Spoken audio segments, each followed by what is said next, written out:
ভারতের সাম্প্রদায়িক সহিংসতা এবং সংখ্যালঘু মুসলমানদের উপর দমন পীড়ন বিশ্বব্যাপী উদ্বেগের কারণ হয়ে উঠেছে। আন্তর্জাতিক গণমাধ্যম প্রায়ই সেখানকার সংখ্যালঘুদের উপর নির্যাতন নিপীড়নের বিষয়ে বিভিন্ন প্রতিবেদন প্রকাশ করেছে। বিশেষ করে ঐতিহাসিক মসজিদ ভাঙার ঘটনাগুলোকে হিন্দুত্ববাদী এজেন্ডার অংশ হিসাবে চিহ্নিত করে আসছে গণমাধ্যম।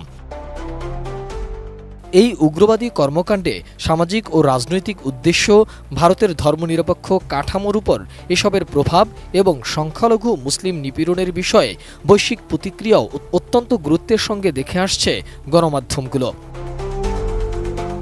ঐতিহাসিক মুসলিম স্থাপনায় হিন্দুত্ববাদীদের চোখ রাঙানির সর্বশেষ নজির দেখা গেছে আজমির শরীফে। গত ২৭ নভেম্বর হিন্দুস্তান টাইমসের এক প্রতিবেদনে বলা হয়েছে, উগ্রবাদীদের আবেদনের পরিপ্রেক্ষিতে আজমিরের আদালত ৩টি পক্ষকে নোটিশ দেয়। ওই প্রতিবেদনে বলা হয়, খাজা মঈনুদ্দিন চিশতি দরবারের ভেতরে একটি শিব মন্দির রয়েছে। নির্মাণ কাজেও আমি বেছে নেই CSRM TMT 500W, committed for better still। বিবিসির এক প্রতিবেদনে বলা হয়েছে, এ ধরনের সাম্প্রদায়িকতার বড় উদাহরণ ১৯৯২ সালে অযোধ্যার বাবরি মসজিদ ভাঙার ঘটনাটি। দাঙ্গা বাঁধিয়ে ওই মসজিদ ভেঙে ফেলা হয়েছিল। রাষ্ট্রীয় স্বয়ংসেবক সংঘ এবং ভারতীয় জনতা পার্টির মতো গোষ্ঠীগুলো দাবি করে মসজিদটি ভগবান রাম এর জন্মস্থানের উপর নির্মিত।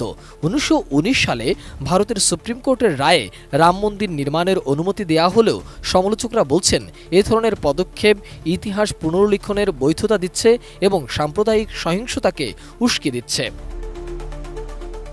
আন্তর্জাতিক গণমাধ্যম দ্য গার্ডিয়ান এবং আল জাজিরার প্রতিবেদন অনুযায়ী বিজেপি সরকার মুসলিম ঐতিহ্য মুছে দিতে শহরের নাম পরিবর্তন, শিক্ষাক্ষেত্রে মুসলিম প্রতিনিধিত্ব কায়েম এবং প্রশাসনে প্রান্তিকীকরণের কাজ করছে।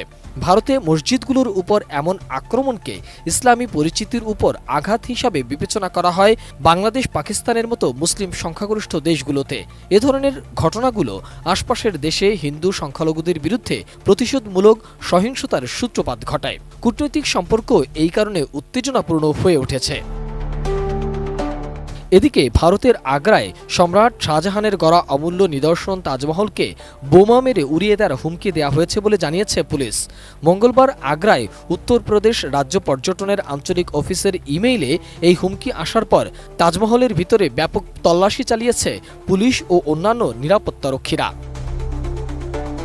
তাজমহলের নিরাপত্তার দায়িত্বে থাকা অতিরিক্ত পুলিশ কমিশনার সাইদ আবির আহমেদ সংবাদ সংস্থা পিটিআইকে জানিয়েছে, হুমকি পাওয়ার পর সেখানে একটি বোমা নিষ্ক্রিয়করণ স্কোয়াড, একটি ডগ স্কোয়াড এবং অন্যান্য নিরাপত্তা বাহিনীর সদস্যদের পাঠানো হয়েছিল। তবে সেখানে সন্দেহজনক কিছু পাওয়া যায়নি। তবে কারা এই হুমকি দিয়েছে তা জানানো হয়নি পুলিশের পক্ষ থেকে। মোহাম্মদ সোহাগ বিশ্বাস, এটি।